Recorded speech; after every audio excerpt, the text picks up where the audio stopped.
Good morning, everybody. This year, 2012, at MIPS, we're live from Florida, Fort Lauderdale. We're here today to announce a number of our new products that we're bringing to market here in 2012. We've tried to be much more customer-driven in our innovation and our improvements in our client, and you'll see that that is part of what is being brought to the market in this release. Even though we would update the Smart Client, it was very important that we didn't do a revolution. It had to be so that there was a migration and a feel of affinity to our old Smart Client so that all the installed base of users were able to migrate from what they do today to this improved version. Also, we were told that we needed to let the operators decide if they wanted to have a light environment or a dark environment to use it. So on the fly, the operators can actually choose if they want the white version or the dark version. And the first thing that we've done is that we've actually integrated the traditional time navigator and the timeline so that you have a timeline at the bottom where you have one for all the cameras in that one view and then one for the selected camera that you're looking at in the Smart Client.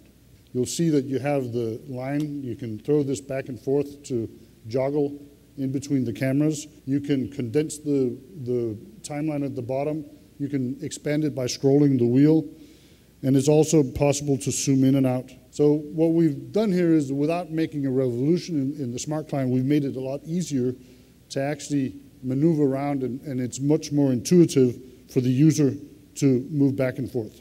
We've also looked at the export. We made it a lot easier to do exports, both for bulk exports in multiple formats and to optical media like DVDs and Blu-rays. And we've also increased the security in how you handle the exports. In addition to this, there's a re-export limitation. So you can disable that once you've done an export, either to a DVD or a Blu-ray or any other media, that anybody else can actually start to redistribute this export. Once the export's done, you can now go in and check the details.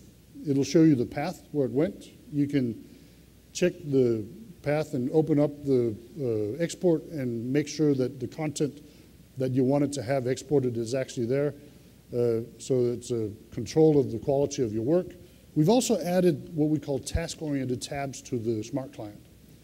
In addition to our live and playback, we have Sequence Explorer, we have the Alarm Manager, and the System Monitor. If we move on and then look at the Sequence Explorer, we can see that the Sequence Explorer can actually be undocked into a floating window.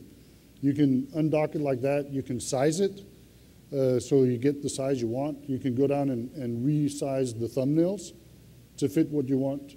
You can also throw the thumbnails back and forth as usual, and you can move this floating window to a secondary or third screen so that you can actually view this at the same time as you keep viewing the rest of the functionality in the Smart Client. So what we've done is that we've added the capability of predefining maps that go with specific alarms. We've also implemented customization of the alarms. So you can do a fully customized prioritization of the alarms depending on the situation for this implementation of our platform. You also have groupings in different categories. This could be system alarms, intrusion alarms, fire alarms, access control alarms. So let's take a look at how this works when you look at the Alarm Manager. There's a new alarm. We're going to go up and click. You saw the number of new alarms. We see, oh, there was one map of the airport with that alarm. We go down and then we look at the other alarm that wasn't highlighted. And then we see it pulls up the video, but it also pulls up another map from the transit area. And the good thing is that now you can go into the transit area and you can look at the alarm. You have a live video viewing while the investigator can actually look at what it was that caused the alarm. And he can do the investigation. He can actually make notes on what it was.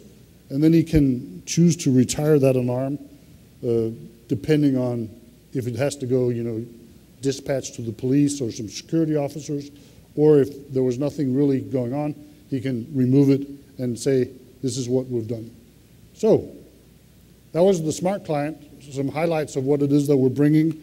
Customer-driven innovation, as Lars talked about in his keynote speech, And we're really looking at what our users need to put this into our products.